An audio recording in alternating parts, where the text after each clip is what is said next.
Vous souhaitez lancer un business digital ou peut-être même que vous avez déjà essayé. Vous avez déjà regardé des vidéos, suivi des formations, mais les résultats ne suivent pas bien que pour passer à l'action. La réalité, c'est que beaucoup d'entrepreneurs ou de freelance débutants échouent, non pas par manque de volonté ou d'idées, mais juste à cause de ces 6 erreurs simples qui bloquent leur progression sans qu'ils ne s'en rendent compte eux-mêmes. Et dans cette vidéo, je vais vous partager ces 5 erreurs que j'ai moi maintenant faites et que je vois régulièrement certaines personnes qui sont quand même brillantes faire et qui les empêchent surtout de pouvoir avancer. Mais aussi, je vais vous montrer comment est-ce que vous pouvez éviter ces erreurs afin de débloquer en fait votre propre progression. Certaines vous parleront directement et c'est tant mieux. Cela signifie que vous allez pouvoir passer à l'étape supérieure. Mais avant d'y aller, je m'appelle Claudine Fatinan, je suis consultante en création de tunnels de vente et je suis dans le domaine digital depuis plus de 4 ans maintenant. Sur cette chaîne, je te parle d'idées de business, de marketing, d'investissement, de développement de soi, etc. Si c'est quelque chose qui t'intéresse, abonne-toi, like la vidéo, mets-moi un commentaire et on commence tout de suite. L'erreur numéro 1, c'est attendre d'être prêt pour se lancer. L'une des plus grandes erreurs que je vois les gens faire, c'est de repousser le lancement de leur activité à demain sous prétexte de ne pas être prêt. On se dit qu'il faut attendre encore, peaufiner, perfectionner. Mais en réalité, on rétend juste l'essentiel qui est de passer à l'action. Moi, oui, je l'ai fait au début de mon activité. Vous devez comprendre que dans le business, ce n'est pas la théorie qui va vous faire avancer, mais c'est l'expérience, c'est l'action. Ce n'est pas donc en regardant des vidéos ou en planifiant à l'infini que vous allez pouvoir progresser. Mais c'est surtout en agissant. Il faut donc accepter de commencer, même si c'est imparfait, de se confronter à la réalité et d'ajuster en cours de route. C'est comme cela que l'on apprend, que l'on gagne en confiance et que surtout l'on développe une vraie activité au service de sa vie. Comme on le dit, c'est en forgeant qu'on devient forgeron. Erreur numéro 2, c'est de vouloir faire comme tout le monde. Ça, c'est une très grave erreur que moi-même j'ai commise au début. C'est une erreur très fréquente. Je vois certaines personnes qui essaient de copier ce qui semble fonctionner chez les autres. Le problème avec ça, c'est que vous devenez invisible.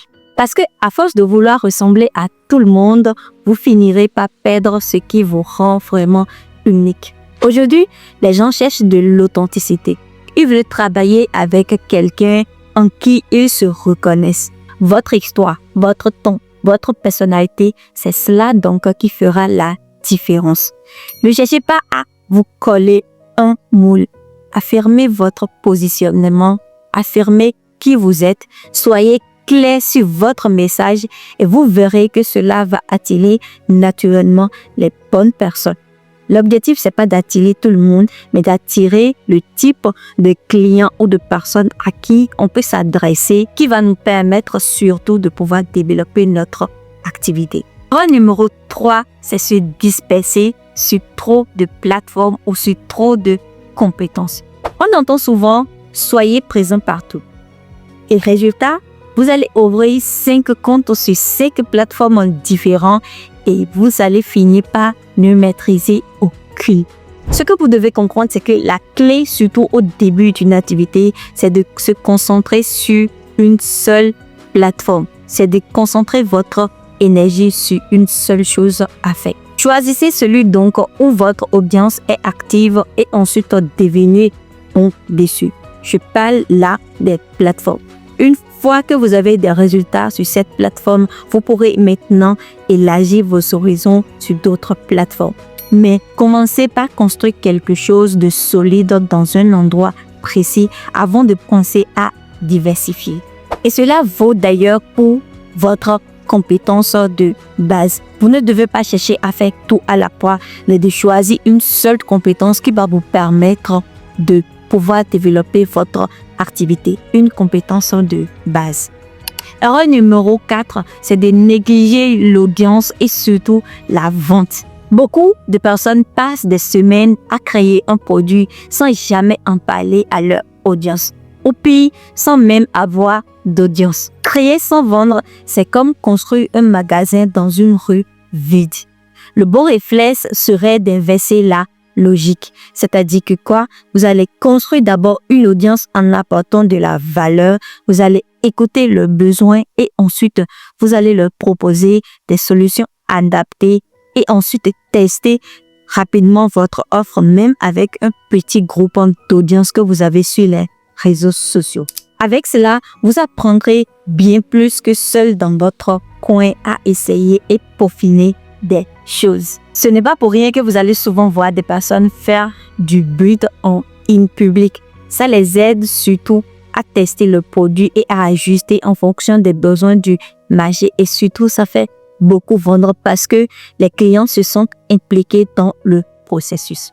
Erreur numéro 5 que je vois beaucoup de personnes commettre, c'est de vouloir avoir des résultats immédiats. C'est une grande erreur de s'attendre à des résultats rapides. Par exemple, vous publiez quelques contenus, il ne fonctionne pas immédiatement et vous vous découragez. D'ailleurs, moi-même, ça m'est arrivé la dernière fois. Je viens de créer un compte TikTok sur lequel je compte faire des analyses géopolitiques et géostratégiques, mon domaine d'études. Et en fait, quand j'ai publié la première vidéo, je me disais que ça allait marcher, mais jusque-là, à peine 100 vues. Donc, je me suis dit, oh, j'abandonne. Et je me suis dit, ah, Claudine, c'est une grande erreur. Alors, j'ai publié deuxième, troisième vidéo. Et qui sait, bientôt peut-être que le compte va prendre. Parce que la vérité, c'est que le business digital, ça prend du temps. Il faut construire, apprendre et ajuster. Ce n'est pas de la magie. Et ceux qui réussissent, ce sont ceux qui tiennent, qui restent constants, même quand les résultats tardent à venir. Ce que vous devez aussi comprendre, c'est que le progrès est souvent invisible au début, mais il est vraiment là. Et si vous continuez à avancer, il finit toujours par se voir. Même si vous ne le constatez pas aujourd'hui, les personnes autour de vous vont sûrement le constater. Et voilà, maintenant vous connaissez les 5 grandes erreurs qui bloquent la plupart des entrepreneurs débutants du digital. Prenez le temps d'identifier celles qui vous freinent aujourd'hui, corrigez-les une par une et vous verrez une vraie différence dans votre activité. Comme je le dis toujours, le business en ligne est accessible, mais il demande de la clarté, de la constance et surtout de l'action. Si cette vidéo vous a aidé, abonnez-vous à la chaîne, laissez-moi un commentaire, likez la vidéo et surtout partagez-la avec quelqu'un qui veut lui aussi créer son activité en ligne ou qui s'est déjà lancé et qui est en train de freiner. Et on se retrouve dans une prochaine vidéo. Ciao!